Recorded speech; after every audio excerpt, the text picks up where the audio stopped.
Hey y'all, Butterfly Milkshakes here. I'm kind of doing something a little bit different today in terms of recording to kind of like help me, I guess, become more comfortable in front of the camera. Like I've done it in the past before, but with the idea that personability is, I'm recording this voice memo as I'm doing this. But personability is very important these days, or something that people want these days. So, in order to be more personable, I'm going to be trying to share my face more as I share more videos on YouTube. So yeah, if I look down at any point in time, it's to make sure this thing keeps going and to also kind of keep track because I'll probably be yapping maybe a lot. I'm not sure yet because I'm doing this more as a fan of Bigfoot opposed to being a teacher of Bigfoot lore. I thought about doing it, but I'm like, that sounds like a school project, honestly. Like, that's something that seems to fit more for PowerPoint, and I know people do informational things all the time, including with their artwork and stuff like that. But I'm gonna keep things chill, and I don't know, if people want a part two and are like, please tell us about this information, or can you find something out and talk about it later? Then sure. But right now, I'm gonna just talk and show my appreciation for the big hairy man monster. So yeah, let's jump in. So I will be talking about Bigfoot being a national treasure and kind of why you think he should be too, even if you're not really a monster lover. I have been a lover of monsters for a very long time, I guess. I think the earliest quote-unquote monsters I've ever seen were the first Jurassic Park movie when I was a kid. To kind of be clear, I am not as old as that movie. I'm actually younger than the movie. I was born in 2001. So, but I watched it when I was like four years old, I think, maybe younger. And I still remember, like, what is it? Setting it up in our house to watch the movie. I think it was on, like, was it on DVD? I think it was on DVD. And my dad hooking it up to the TV or putting the DVD in. And then there being like the main menu with the extras and the play button, or like the settings button, for those old enough to remember the DVDs. And I don't really remember the movie itself. I'm surprised I have no memories of it considering what happens in it. Maybe I was too young to really get what was going on and to remember. But yeah, dinosaurs were like my first quote unquote monsters. And then from there, it just kind of kept growing, probably because of all the movies I watched as a kid, from dinosaurs and giant crocodiles and yetis and I don't know, what else did I watch as a kid? Well, I guess just a bunch of non-human things, but also monster things. And then I went through this period of being scared of them because obviously when you're like 8 years old and you see people getting eaten, that's not exactly something that you inherently like, I don't think, or younger than that. I think I just watched it and liked it, quote unquote, because my dad was there. So, and he liked those movies. Hence why I probably felt that way. And then eventually my brain kicked in and was like, this is not good.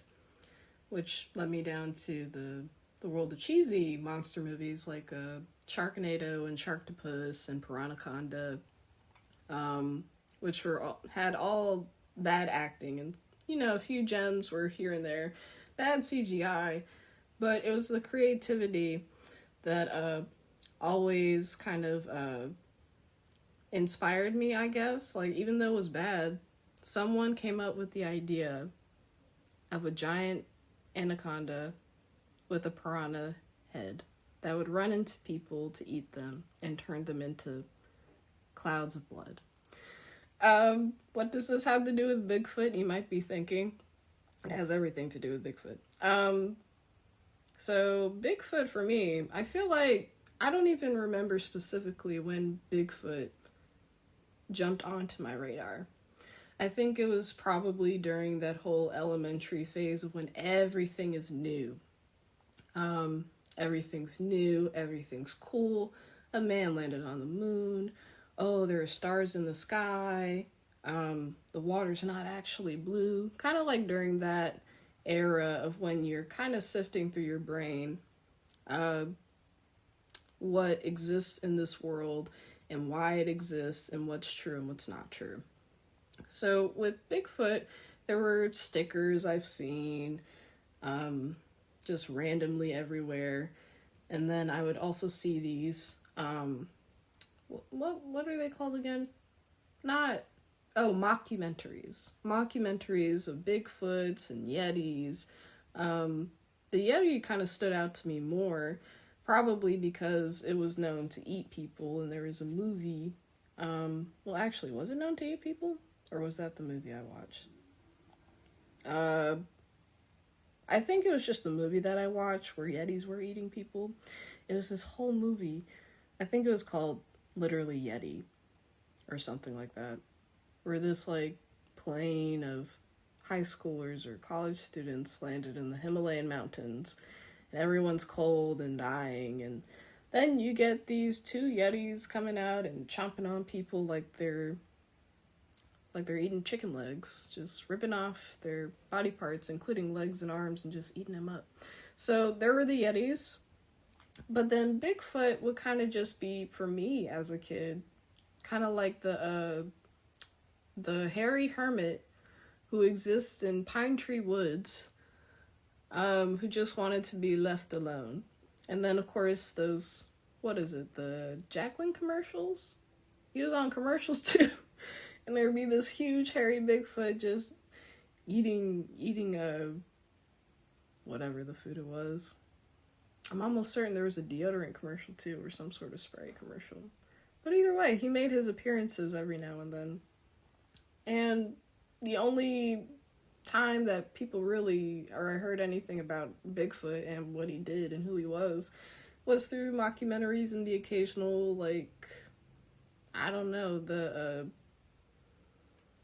the sightings that people would talk about. Like, oh yeah, I saw one. Or I heard my grandma saw one. And I think a part of me thought he was real, as a kid. But another part of me was like, how is he so popular and there's no interview with him? Kind of like, why is this grainy photo and then these occasional dark photos all that we have of him? He just seems more like one of those fun things to kind of look out for. And then I think Pop Tropica actually had him in the cryptid island. I'm pretty sure they did, and he was pretty chill too. I've talked about why he fascinates me so much, obviously, but I do kind of want to throw my 2 cents in to why I think Bigfoot should be seen as a precious part of American folklore and, I guess, history. Ultimately, think about our culture as human beings. We need our stories, we need our music to be who we are and to express ourselves. And people need things to do, too, It's kind of a shame that there's not a Bigfoot club here that I'm aware of, because it would be oh so fun to have one where I am. But, just think about it. In today's modern age where staying inside is kind of the norm, especially ever since 2020. And even before 2020, things became more technologically based. And, people start having more indoor jobs and office jobs and dedicating themselves to things that exist inside. The type of outdoor jobs that would typically exist are if you are a volunteer or for a food bank or a clothing closet or, work for Parks and Rec or National Park Service or something like that. I think having him around and believing in him, because that's the whole part of the fun, believing in him. It encourages you to kind of tap into this part of yourself, this kiddish part of yourself that feels giddy to know that there's something different out there that's kind of similar to you in a way. Because Bigfoot, in some versions of Bigfoot, he is more animalistic than close to human, I guess. He'll be like, sniffing around, eating stuff off the ground. As soon as he sees you, he's gonna get you. Stuff like that. Like, I've seen movies like that. I love Bigfoot movies. And it doesn't really give room for his close to humanity, like with the giant apes. Because we all know that with chimpanzees and orangutans and gorillas, yes, they are animals, but they also showcase, problem-solving skills similar to us. They can make tools. They have very complex social hierarchies and relationships. I forgot to throw in bonobos. Bonobos have that too. And theirs is kind of, in my opinion, more complex than chimpanzees. Because with bonobos, they would rather take more peaceful routes than, we're going to wage war on you, like chimpanzees. And to know that even things that are supposed to be animals exist like that, in reality, I guess it's just kind of like, yeah, looks like there's something else that's like me that exists out there that likes to hide, that would rather be left alone, would maybe look at you from like the bushes and not do anything, because that shows a level of humanity, I guess, a sliver of humanity. And humans in ourselves are considered animals by evolutionary standards. We tend to be attracted to, gravitate towards things that are like ourselves. And, when we recognize things that are similar to us, it increases a level of empathy that's kind of easy to foster, because, it takes work to practice empathy. With things like that, with things like Bigfoot, things like the giant apes, it's easier because they're closer to what we know or what we believe in as human beings. I'm not sure if that makes sense. I'm trying to grasp thoughts as I'm also trying to do this all in one take because I don't want to edit. But yeah, I think that's why there's so much appeal with him, and the elusiveness too. And it kind of makes me wonder if, like, him being so elusive and during that time of early America was so intriguing, because American culture is centered very much around extroversion? No. Maybe. Extroversion. Being extroverted.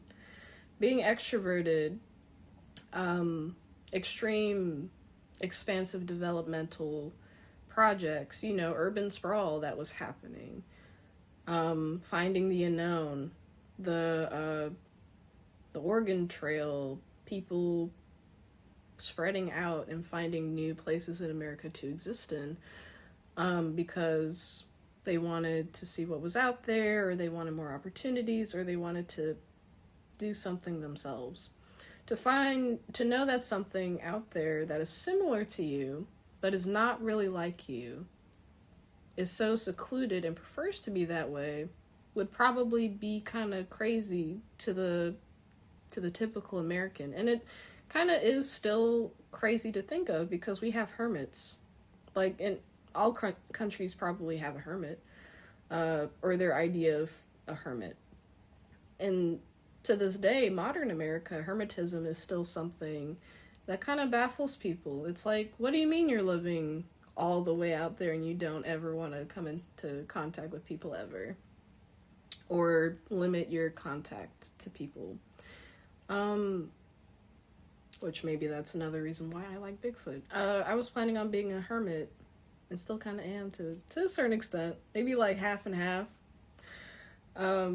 Because there is this sort of peace and isolation when you don't have to really think about everything moving so fast around you, everything being so loud and things like that. To purposely move away from what's considered to be normal and functional can be intriguing to some or turn other people off. And for me personally, to know that there is a creature out there secretly watching and, you know, existing and being hairy and running around, being human-like, and I can almost hear a voice in this low, gravelly tone being like, "Leave me alone. Get out of my woods. Go away." Or something. Something like that. It's very, I don't know, relatable to a certain degree. It's kind of relatable. So yeah. So that's kind of like my 2 cents on it. Do I want to touch on anything else? Maybe. I don't know, because I'm not sure why other people would like Bigfoot. Maybe they share the same kind of thought process as me. Oh, he's a cool monster. Oh, he's so palatable as a human being. Oh, I can relate to him wanting to be a hermit. It could be all of those things combined. But then there's also this like laid back nature that exists too, especially in like cartoon versions of Bigfoots or Bigfoot-ish beings like, well, I mentioned Pop Tropica. He didn't do anything, he just ran. And it was so sad. It was like, catch a picture of Bigfoot as he runs through the woods and you chase him with was it with a helicopter? Or was it with an RV? Either way, thinking about it now makes me a little sad. I'm like, dang, we really chased Bigfoot like that to just get a picture of him. Like, oh yeah, that was definitely so nice to do. It's not like you were ruining his peace or anything. Here's Pop Tropica. And then We Bare Bears had a Bigfoot-esque character in it too. I'm forgetting his name, but he was cool. He was laid back and also very scared to be seen by people. Who else? I know I'm forgetting things because I'm like, there have been too many over the years, especially as a kid. And of course in those cartoons, he's super chill. He's super cool. A little anxious or either scary. There's probably some scary versions of him out there somewhere. Which would terrorize children. Or adults too. The movies, the like live action movies usually have them terrorizing adults. Yeah. So okay, yeah, that's me. I'm finished yapping about Bigfoot. As you can see, I've been kind of going back and forth between the art of these Bigfoot characters that I've been making and talking about Bigfoot in and of himself. So for the next few minutes, I'm gonna just kind of talk about what I've been doing here. So to honor my devotion to the cryptids and to Bigfoot, the big man himself, I've actually been wanting to create these things for several years now. I've always wanted to create like Bigfoot art, but of course, as a creative, as an artist, and even if you're not a creative or artist, I think everyone knows that there are tons of ideas that you can have at the same time in your head that you want to do, and you want to do all of them. So for like years and years of like, oh, I want to draw this or I want to draw that, I've had a lot of original monsters that I wanted to create over the ones that already existed, mainly because I'm like, you know, I wanted to be innovative. Being innovative is very important to me when it comes to original artwork, because I'm like, hey, my ideas, they deserve to exist too, and hopefully it'll also inspire other people to create their own monsters, to release them into the world, and to continue the love for the horrific and the intriguing and the non-human things, since there are a lot of human focused content out there, human focused creations out there. There's nothing wrong with it. I'm just saying I haven't seen a lot of, I guess, monster-esque things, so just want to add to the pool. So in a way, this is kind of closer to maybe the fan art-esque realm, because Bigfoot kind of has this like stock image photo about him. Hairy, maybe smiling, maybe not smiling, maybe friendly, maybe not. It's very easy to recognize a Bigfoot even if someone stylized him. So it's like the Wee Bear Bears guy. He's not Bigfoot technically, but he might as well be.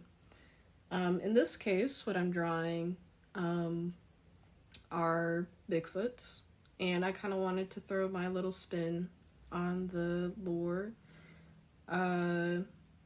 So yeah, these two guys here, I haven't really given them names. They just have numbers for now, because this brochure that I've made is supposed to be more technical. I'm thinking like a SCP Foundation sort of thing.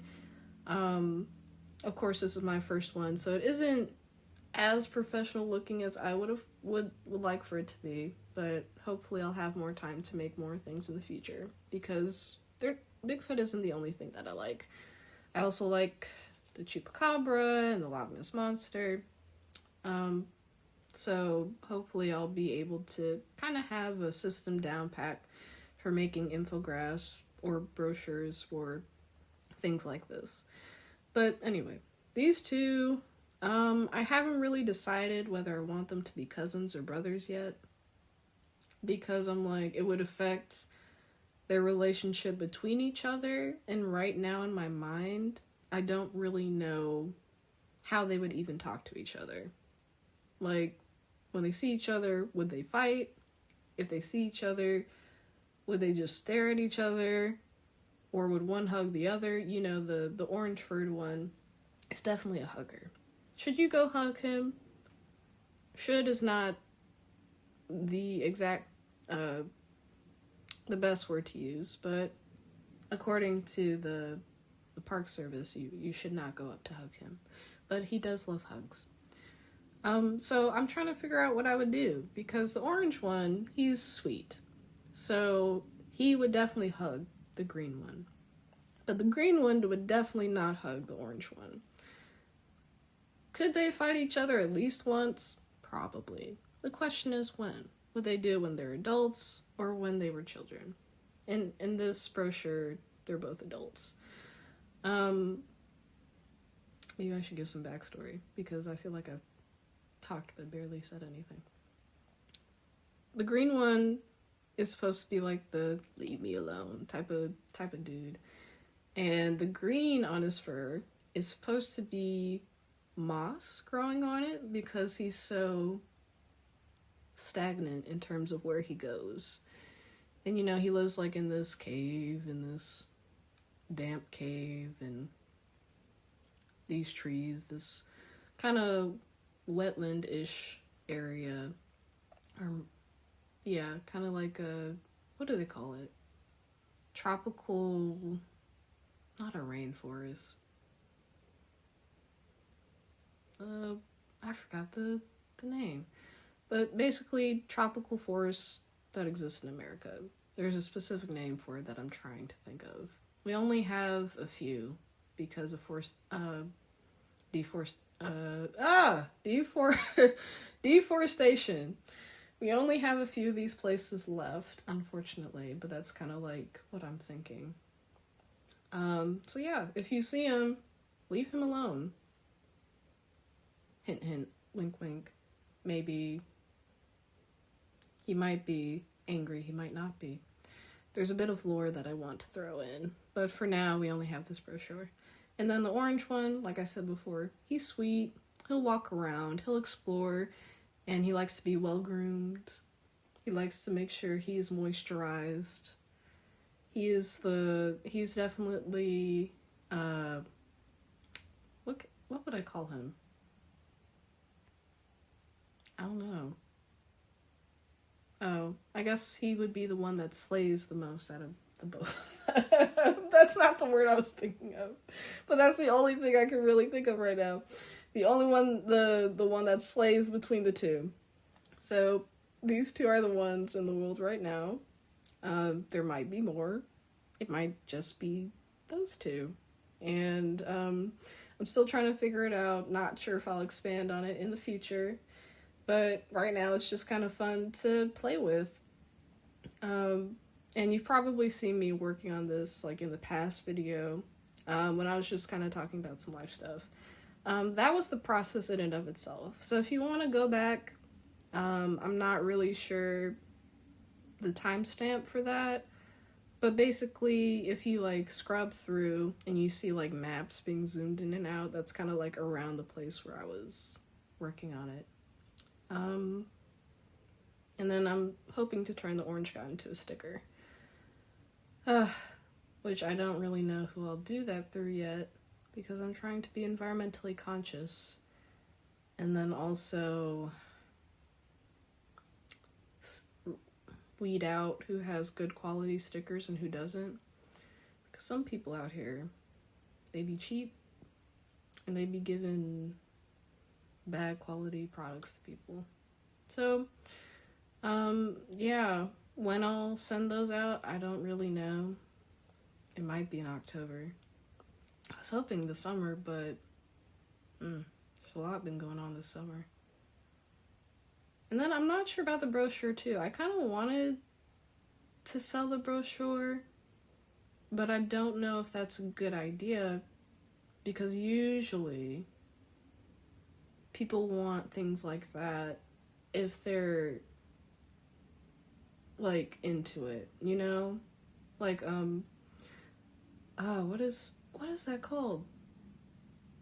The Blood Canyon?